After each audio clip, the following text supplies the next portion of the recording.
Elias Hart had spent more than 40 years on screen, becoming a familiar morning companion to millions.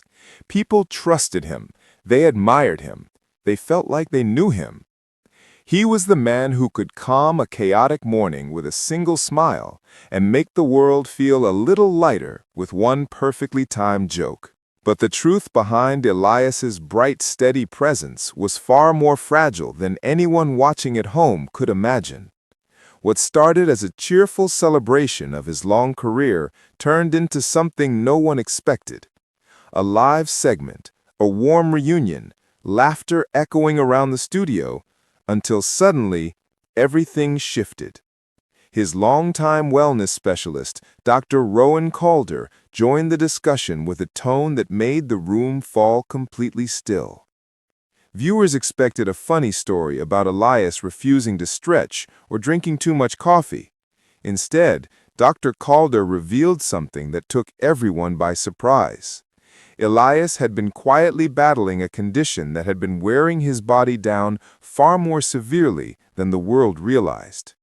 For years, Elias had shrugged off discomfort, insisting he was just stiff, or just tired, or just getting old in the most dramatic way possible.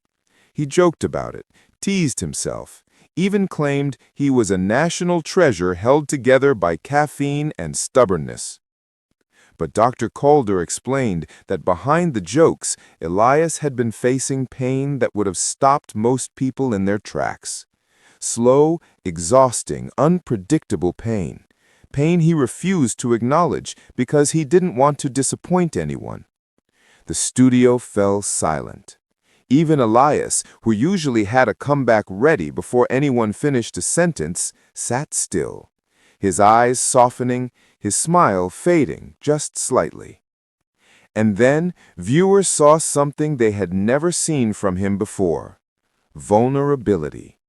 True, unguarded, heart-aching vulnerability.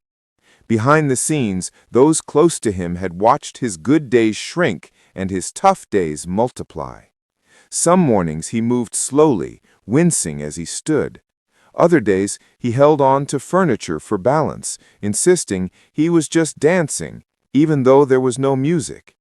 And during long nights when he couldn't sleep, his partner Liana would find him staring out the window, trying to smile through the discomfort.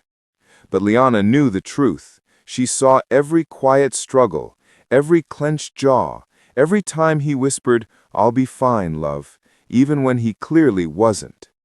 She had been his strength, and he had been her stubborn, lovable hurricane. A man who gave all of himself until nothing was left. A man who thought asking for help meant failing the people he loved. After Dr. Calder's revelation, messages poured in, thousands. People weren't panicking, they were encouraging, tender, hopeful. One message read, "Elias, you gave us decades of joy. Let us give you strength now." Another said, "Rest is not weakness, it's love in action." And for the first time in a long time, Elias allowed himself to truly hear those words. Later that day, he sat with Liana, letting the weight of everything finally settle. She teased him for trying to pretend he wasn't scared, then pulled him into her arms and whispered, "You don't have to be invincible for me." He laughed through tears, admitting he'd been terrified, not about slowing down, but about letting people down, about not being the cheerful force of nature he'd always been. But Liana told him something he never expected. "I fell in love with the man, not the television hero.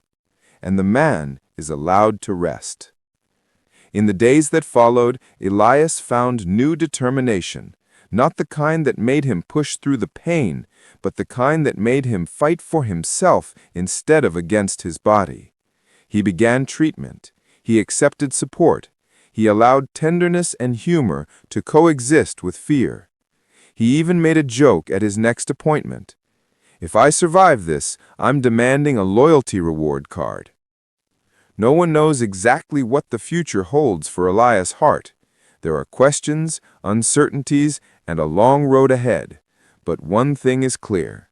He is not walking it alone. He has Liana. He has hope. He has a world cheering him forward. And for the first time in a long time, he's finally choosing himself.